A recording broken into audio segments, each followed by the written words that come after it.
Voici François Pirette.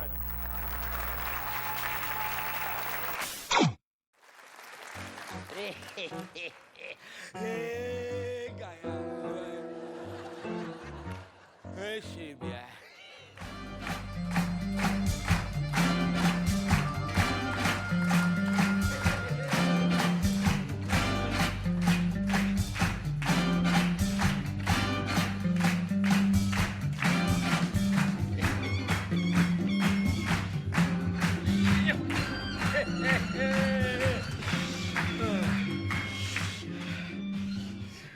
Oula. Oh. Bon. C'est pas parti. Oh non. C'est terrible, c'est imprégné. C'est complètement imprégné maintenant. Oh, c'est désagréable. Vous n'êtes pas incommodé? Non. Excusez-moi, hein, monsieur, je n'ai pas fait exprès. Oh, ça sent fort. Ça, c'est le genre d'odeur dont on ne se débarrasse pas comme ça. Hein. Sans la fumée, c'est terrible. Sentez la fumée? Ça fait 3 nuits de suite qu'on essaye de venir incendier le home ici. On n'a quasiment plus de porte d'entrée, des vandales, on ne sait pas d'où ça vient. Il y a une protection policière depuis ce matin. On est en danger, ils viennent mettre le feu au home.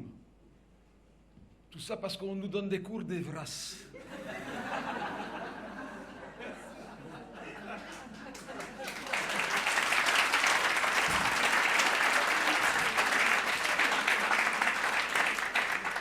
Des cours d'Evras, vous connaissez les cours d'Evras? Éducation à la vie relationnelle, amoureuse... non, solitaire, non.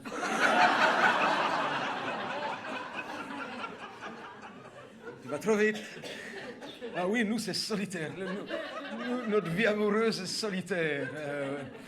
Donc, c'est éducation à la vie relationnelle amoureuse solitaire. Oui, oui, mais c'est celui qui veut, on ne nous force pas la main. Hein. L'éducation à la vie relationnelle amoureuse et solitaire, ça consiste essentiellement en des séances de kiné. Ça va.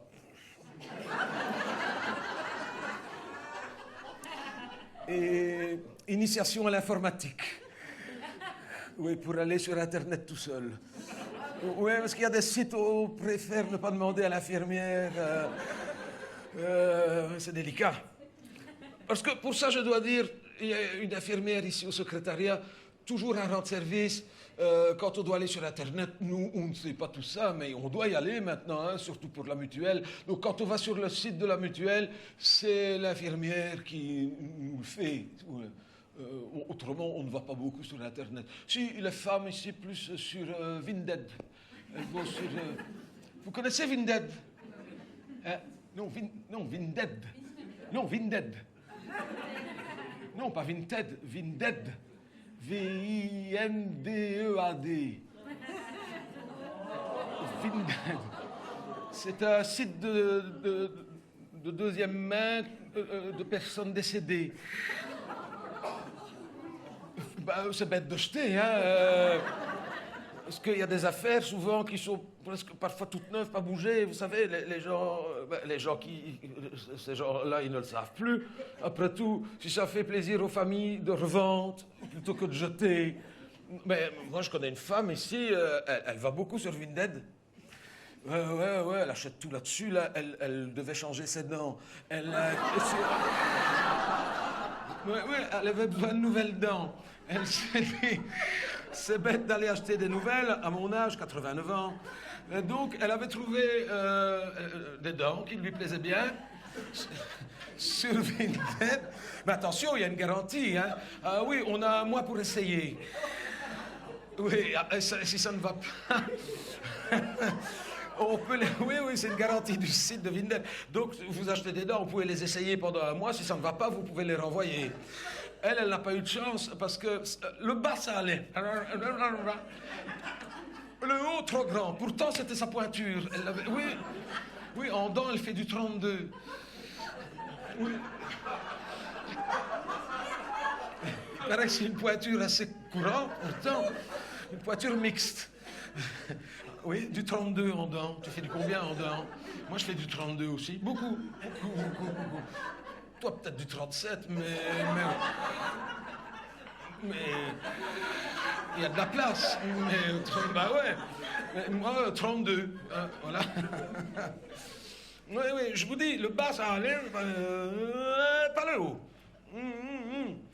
Donc, elle a demandé à l'infirmière d'envoyer un message au vendeur en disant: est-ce que vous pouvez me rembourser la moitié? Je vous renvoie la partie du haut. Le vendeur a dit: m'en fous, vous pouvez garder tout, on va vous rembourser la moitié, mais gardez le haut. Ah, bon, tant mieux, de toute façon, on n'a rien pu en faire. Il avait une dent cassée dans le transport, sans doute. Dans le transport, une dent cassée, donc elle a quand même gardé le dentier du haut, et comme elle est fumeuse, elle fait un cendrier avec. Et comme il manque une dent, elle peut mettre sa cigarette. Vinded. Ouais, elle est un peu déçue de la couleur. Oui, elle ne les voyait pas aussi jaunes. Oui, mais comme elle est fumeuse, ça va, c'est raccord. Oui, la photo était flatteuse, sans doute. Oui, ah oui, parce que c'est sur photo, hein. Il y a des photos. Oui, mais sur photo, elles étaient plus blanches. Mais ça, l'éclairage d'un funérarium, c'est toujours un peu flatteur. Et en plus, on ne voyait pas bien les dents du fond à cause des doigts. Ça.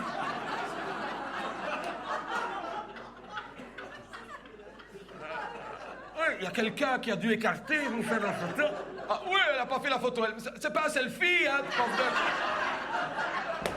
non. Il y a l'employé des pompes funèbres qui a tenu. Et son fils qui a fait la photo.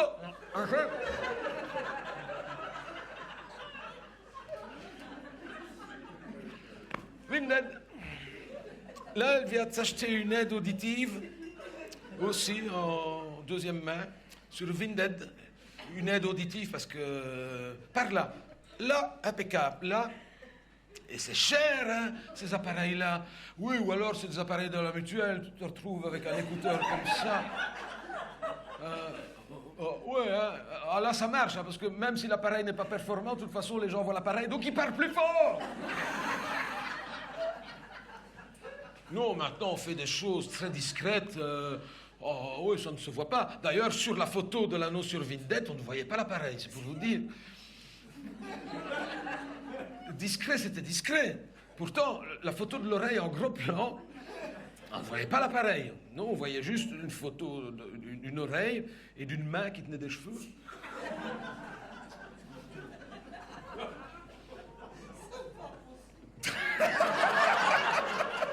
C'est... Vous, visiblement, on n'a pas besoin d'appareil, hein. Si, tu parles que c'était discret. Elle reçoit l'appareil à un œuf de pigeon, ainsi. Oui, mais c'est discret à condition de l'enfoncer très, très fort. Très loin. C'est plus une oreille qu'elle a ça atterri. Tu m'étonnes qu'il est discret. 15 centimètres qu'elle a dû l'enfoncer pour que ça ne se voit pas. Oui, on ne peut plus l'enlever après. Une fois qu'il est mis, il y reste. C'est pour ça que d'occasion, on n'en trouve que sur Vinded, parce que pour le récupérer, il faut tout ouvrir. Là où elle s'est fait avoir, c'est qu'il était écrit, bon, vendu, mais sans pile. Bon, c'est pas grave, je la remplacerai. D'abord, c'était pas là, c'est les, parce qu'elle n'avait pas vu qu'il y avait un S à pile, sans pile, 2 piles, un volt et demi, puis le crayon. Ah oui, l'appareil discret, l'alimentation beaucoup moins. Oui. Et en plus, c'était embêtant parce qu'il était bien indiqué, vendu sans les accessoires. Les accessoires, qu'est-ce qu'il peut y avoir comme accessoires? Ah oui, c'est arrivé sans les accessoires. Tu sais, comme quand tu achètes un aspirateur d'occasion, souvent il arrive, mais il n'y a pas tous les accessoires. Pareil, il n'y avait pas... C'est quoi l'accessoire? L'accessoire, c'est le petit boîtier pour mettre les piles dedans. On a vu sur photo, sur les annonces des appareils neufs, ah oui, l'appareil, tu ne le vois pas. Tu vois bien le boîtier pour les piles, une espèce d'œuf comme ça que tu dois laisser pendre ici. Tu ne vois pas l'appareil, mais tu te promènes toute ta vie avec une boule de Noël. Donc, comme on n'avait pas le boîtier pour les 2 piles à volt et demi, alimentation 3 volts, je ne sais pas comment, on a dû lui bricoler quelque chose. C'est l'infirmière qui a demandé à son mari, on lui a soudé des fils. Ah, un truc, une extraterrestre. Et va faire tenir 2 piles d'un volt et demi. C'est une oreille. Ça tombait à chaque fois, donc on lui a fait un piercing ici, avec un stretch, un ici et un dans le haut de l'oreille, parce qu'il n'y avait pas la place pour mettre les 2 dans le lobe, donc elle a une pile ici et une pile au-dessus. Tu dirais le chef Raoni. Tu sais, elle a 2 piles en piercing, comme ça, mais c'est lourd, elle est longue. Elle a eu un début de scoliose à cause de ça. Oui, et des problèmes d'équilibre, elle partait comme ça. Oui, on dit toujours, généralement, les problèmes d'équilibre, c'est dû à l'oreille interne. Là, c'était quand même l'oreille très externe. Hein. Donc, alors qu'elle entendait très bien de l'autre côté, enfin de là et de là, l'autre oreille impeccable, elle a dû racheter exactement le même appareil sur Vinted, d'une autre personne, qu'elle a dû le mettre de l'autre côté, alors qu'elle entendait très bien, en se disant, ben, là, je ne mettrai pas les piles, tu parles. Elle l'enfonçait tellement loin que sans piles non alimentées, ça faisait bouchon. Elle n'entendait plus rien non plus. Reparti pour 2 piles, de l'autre côté. Je te dis, une pile ici, une pile là, des 2 côtés, 2 piles. Et de temps en temps, elle va encore se promener en ville. Et quand elle passe place Cathédrale, avec ses 2 piles dans les oreilles, comme ça, il y a les jeunes qui disent « Hé, tu veux un joint ?» Elle dit « Bon, allez. » Donc elle sort son cendrier et... Elle est très populaire parmi les jeunes, place Cathédrale. On dit « C'est la mémé gothique. » Ben oui. Elle est gothique. Place Cathédrale.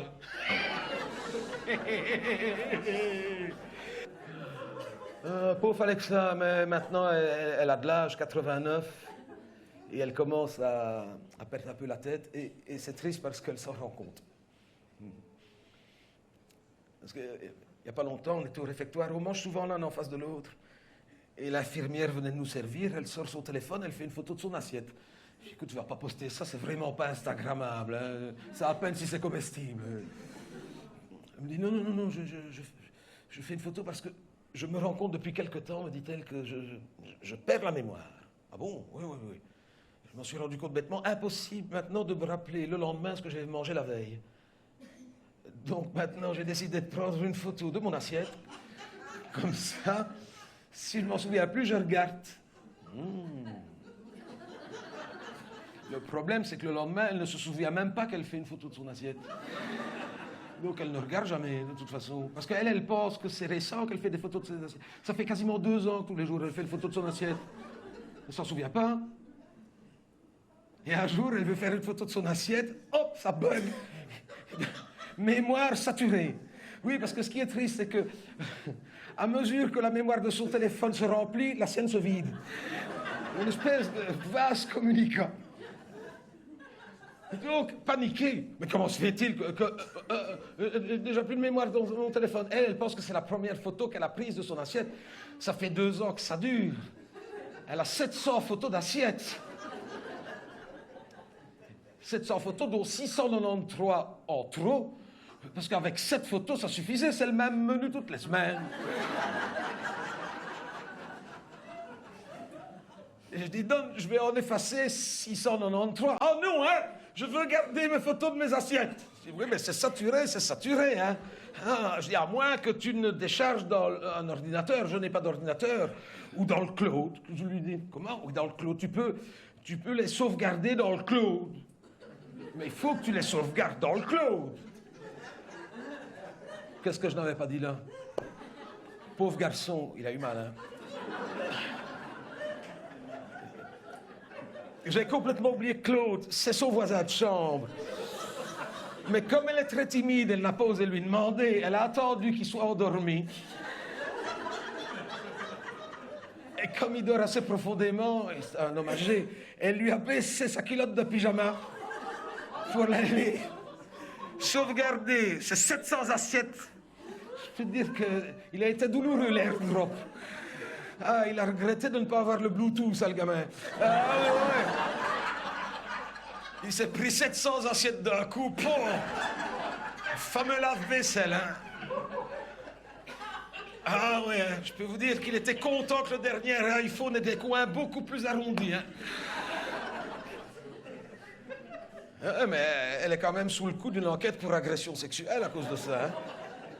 C'est pour ça qu'on a des cours d'Evras. C'est à cause d'elle.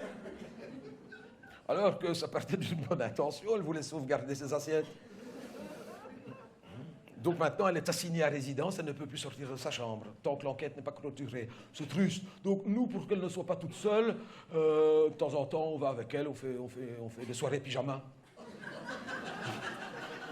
Enfin, rien d'exceptionnel. Nous, tous les soirs, c'est soirée pyjama, de toute façon.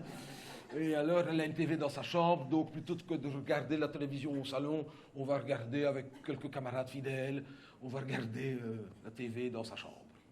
Voilà, ouais. Et nous, ce qu'on aime bien, on est un petit peu cinéphile, c'est comme un ciné-club. On aime bien le vieux film en noir et blanc. Mais vous ne connaissez pas ça, hein, les enfants? Les films en noir et blanc. Mais il n'y en a pas souvent à la TV. Avant, il en avait, maintenant, on n'en a plus beaucoup. Et je regarde sur Netflix, parce qu'on a tous Netflix, hein, faut pas croire. Il y avait justement un nouveau film en noir et blanc, on ne connaissait pas, on n'avait jamais entendu parler. 50 nuances de gris.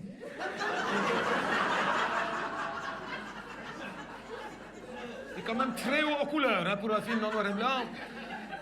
Oui, on a regardé, elle n'a rien compris. Oui, d'autant que, écoute bien, comme il faut absolument une télécommande pour mettre Netflix, hein, parce que ça marche avec la télécommande, la sienne n'avait plus de piles. Oui, il fallait 4 piles d'1,5 volt. Donc on a pris les siennes pour... Ben oui, autrement on ne pouvait pas allumer Netflix. Bon, on s'est dit, c'est pas grave, le temps du film, on lui remettra après. Ah oui, donc on a dû le mettre à fond pour qu'elle entende quand même un petit peu. Oui, mais 50 nuances de gris, à fond, dans un home. Tu m'étonnes qu'on reçoit des cours d'Evras. L'infirmière est arrivée en courant dans la chambre de Claude. Elle pensait qu'il était encore agressé. Ah oui, fais-moi mal, l'autre. Donc, l'infirmière a dit, vous baissez le son. L'autre n'entendait plus rien. On a dû mettre les sous-titres en français pour qu'elle puisse suivre l'histoire. Si ce n'est qu'elle avait acheté des lunettes sur Vinted, où il avait été écrit sur l'annonce pour lire de très près. Mais elle n'avait pas pu le lire puisqu'elle n'avait pas encore reçu les lunettes. Ça va, tu me suis jusque-là? Ah oui. Donc, comme c'était des lunettes pour lire de très près, elle a dû regarder le film comme les enfants parfois, assise à 20 cm de la TV. Tu sais, quand tu regardes les 101 Dalmatiens avec les enfants, ils se mettent tout devant de la TV assis par terre. Pareil. Mais elle suivait les sous-titres avec son doigt, comme ça. Oui, mais elle n'allait pas très vite, donc à chaque fois, il fallait mettre pause. Elle lisait.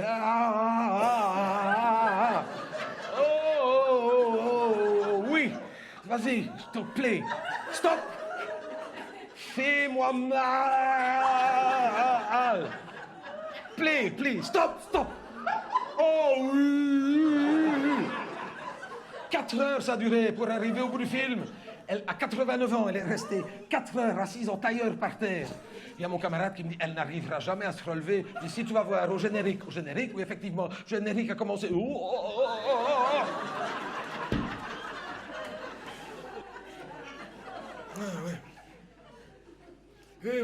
Elle n'a rien compris au film. Non, parce qu'elle n'avait plus les références. Elle a tout oublié. Non, parce que pour trouver le film intéressant, à compter que ce soit intéressant, il faut comprendre ce qui se passe. Elle ne comprenait rien.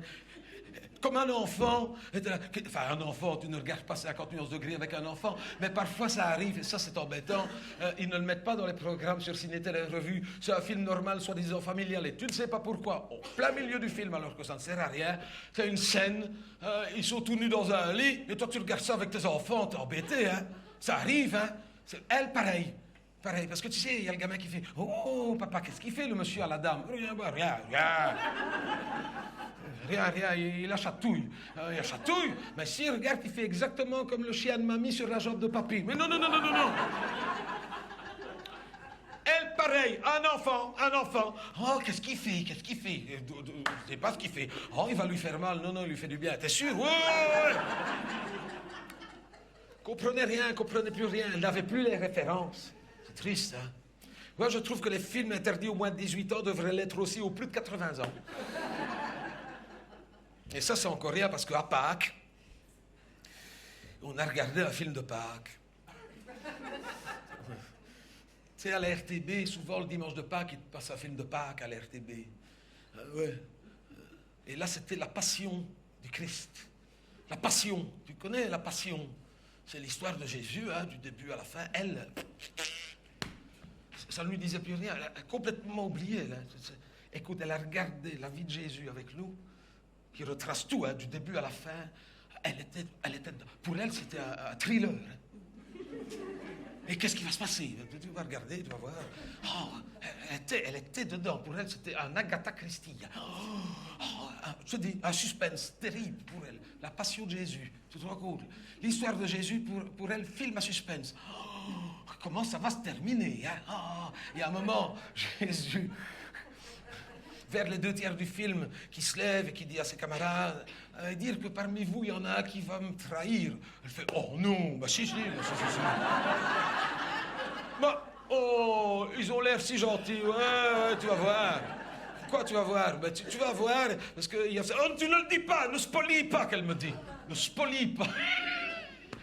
Quand Judas était voir Ponce Pilate, elle dit, oh non, c'est pas lui. Ben si, c'est lui. Oh, si gentil, tu vois, il faut se méfier. Oh, je n'aurais pas cru. Elle, c'est comme si elle avait vu les 10 petits nègres. Hein. La même chose. Je te dis, Agatha Christie. Oh, elle, comment ça va se finir? Elle était dedans, elle était comme ça. Oh, et quand il y a eu la crucifixion, on amène Jésus au Golgotha. Alors, c'est pas possible, ils vont lui faire du mal, Mais oui, ça va très mal se terminer. Ah non, je ne lis pas. T'as déjà lu le livre? Oui, j'ai lu le livre. Ah. Ça va se terminer comment? Et au moment où on le crucifie, là, elle a failli tomber en syncope. Mais c'est pas possible! Oh, elle était là comme ça. Oh, oh, au premier clou. Oh, oh, oh. Un film d'horreur pour elle. Hein. Et finalement, c'est elle qui a raison. C'est un film d'horreur hein, quand on y pense. C'est parce que nous, on est habitués. Nous, hein. Depuis qu'on est gamin, on dit « Bon, on l'a cloué sur une croix. » Oh, bon, ça va. Ben, c'est vrai, on ne se retrouve plus avec ça. C'est au moment où on le crucifie qu'on va dans le frigo servir quelque chose, on sait très bien comment ça va se finir. Tu vois, bon, on le sait, il y a quand même du sang partout. Hein. On lui met des pointes comme ça. Hein, là, oh, bon, ça va. Une couronne d'épines, on tape dessus. Oh, on est habitué depuis qu'on a 5 ans, on voit ça dans les classes. Elle, non, hein. Elle, c'était comme si elle avait vu un film d'horreur, de gore, là. Tu sais, comme la série Saw. Il y en a qui ont vu Saw. Ouais, t'as vu Saw? Oh, moi j'ai voulu regarder 10 minutes sur Netflix, Saw. C'était pas le premier, en plus, c'était le 6. Ouais, celui qui avait été tourné en Allemagne, à Francfort. Ouh, c'est le pire. Le Saw 6 de Francfort. Oh, ouais.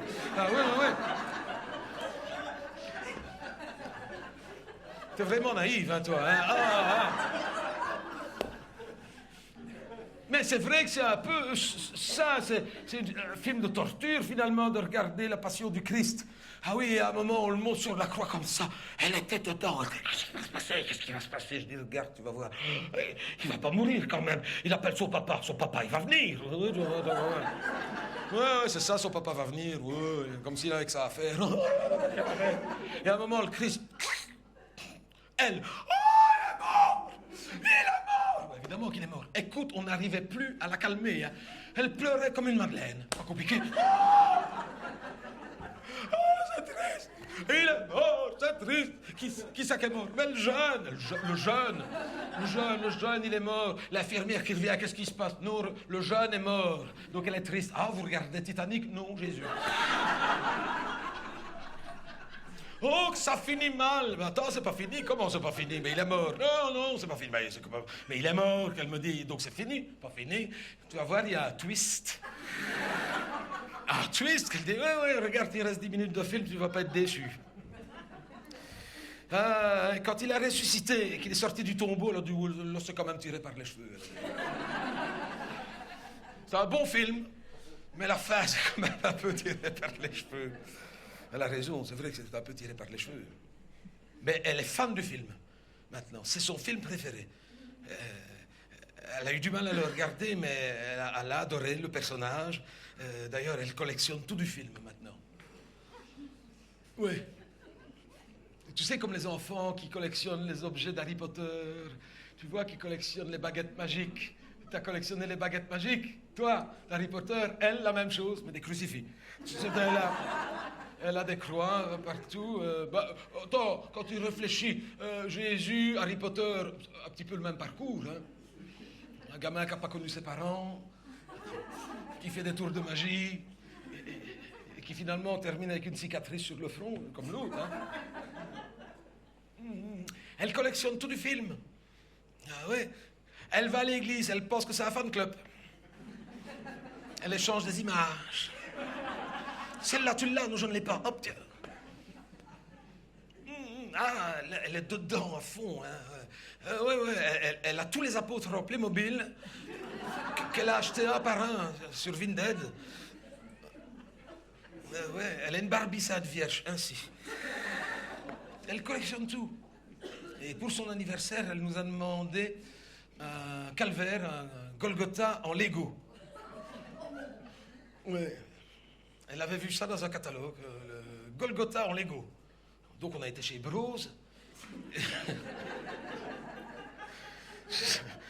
On s'est dit, on va quand même pas aller demander un Golgotha en Lego, mais il paraît que ça existe. Et l'homme de chez Bros nous a dit, si, ça a existé, mais c'était une série limitée. Golgotha en Lego, avec 3 petites croix montées soi-même, et des petits clous en plastique. Pour les enfants. Et je lui dis, vous n'avez plus rien du film. Il me dit, quel film? Non, laissez tomber. Non, je veux dire de l'histoire. Et il me dit, écoutez, j'ai peut-être un Saint-Sépulcre en tantiglou. C'est-à-dire, le tombeau du Christ en tantiglou. C'est-à-dire, c'est une tente pour les enfants, comme les tentes d'Indiens. Mais là, sur le thème du Christ, donc c'est une tente que les enfants, vous savez, ça se déplie tout seul, qu'ils mettent ça dans leur chambre, ça fait en 4 secondes, c'est monté. Et là, c'est le tombeau du Christ, en tantiglou. Et j'ai dit, c'est quoi le principe? Ben, c'est rien, les enfants jouent dedans. Hein. Généralement, les parents, c'est un article qu'on vend très bien, les parents achètent ça parce que ils mettent le tombeau du Christ en tantiglou dans la chambre du gamin. Il faut rentrer le gamin le vendredi, il ne peut pas ressortir avant le dimanche. Donc on n'a rien trouvé du film. Donc on lui a acheté le livre pour son anniversaire. Elle était un peu déçue. Je dis, mais attends, c'est le livre dont on a tiré le film, le livre original, le Nouveau Testament. Ah bon. Elle dit, mais c'est pas lui qui l'a écrit, il y a 4 auteurs. Ah ben non, lui c'est le personnage. Le personnage écrit rarement son livre lui-même. Hein. Je dis, mais il va peut-être venir le dédicacer à la FNAC, tu sais, pour... Je dis, pourquoi pas? Il paraît que ça se fait beaucoup pour le moment. De jeunes trentenaires de 30-33 ans avec des longs cheveux et une barbe qui viennent dédicacer leur livre à la FNAC. Je dis, la différence, c'est que Jésus, s'il reçoit une tarte sur la joue droite, il tendra la gauche. Eh bien, vous voyez, je me suis fait une réflexion. Elle, comme elle avait tout rejeté, on lui a raconté la vie de Jésus, elle a trouvé que c'était tiré par les cheveux, ce en quoi elle n'a pas tout à fait tort. Elle n'y a pas cru. Hein. Elle est fan du film, c'est pas pour autant que ça l'a ouverte à nouveau à la foi. Comme quoi, quand on est adulte, c'est plus aussi simple hein, de raconter cette histoire-là comme quand on raconte ça aux enfants, hein, quand ils sont encore assez crédules, naïfs et faciles à manipuler. Il ne fallait pas lui raconter, elle. Hein. Et pourtant, elle a une réflexion philosophique. Parce qu'il n'y a pas longtemps, elle me dit, ah ben, je peux te demander quelque chose, oui, on se connaît bien, oui. Est-ce que tu crois qu'il y a une vie après la vie? T'as vu l'heure? Non, mais elle me dit, moi, ça me chiffonne. Je comprends, elle a 89 ans, elle est un tout petit peu plus âgée que moi. Y a-t-il une vie après la vie? Je dis, pourquoi tu te demandes ça? Parce qu'elle me dit, à toi, je peux le dire, parce que toi, je sais que tu vas me croire, je n'ose pas en parler. Je viens de faire une expérience de mort imminente. C'est-à-dire, mais comme on raconte partout, le long couloir, tout sombre, avec la lumière au bout, qui vous appelle la nuit dernière, qu'elle me dit, je pense que, en dormant, j'ai fait une expérience de mort imminente. Il y en a qui meurent dans leur sommeil, hein, c'est à souhaiter. Eh bien, j'ai vécu ça, qu'elle me dit. J'étais dans le couloir, long couloir sombre, avec une lumière brillante qui m'a tiré au bout. Et quand j'ai été dans la lumière, j'ai été soulagé. Ah, quel soulagement. Et à un moment, j'ai hésité, j'ai quand même fait demi-tour et je suis revenu. Je suis revenu puisque je me suis réveillé ce matin dans ma chambre. Et oh, je vois très bien le couloir, la lumière au bout. Je dis, t'as juste été pissé, quoi. Comment ça me dit? Oui, je t'ai vu, parce qu'on doit laisser la porte de la chambre ouverte. Je t'ai vu passer à 2 heures du matin. T'as été pissé, tu t'es soulagé, t'as été soulagé. Une fois le grand soulagement, t'es revenu te coucher, hein, mort imminente. Ah bon? Ouais, ouais. Elle me dit, tu ne m'as quand même pas répondu, hein. C'est-à-dire, la question, y a-t-il une vie après la vie, d'après toi? Je ne sais pas. Mais ce qui est sûr, c'est que depuis toutes ces années que je vis ici, je me demande surtout s'il y a une vie avant la mort.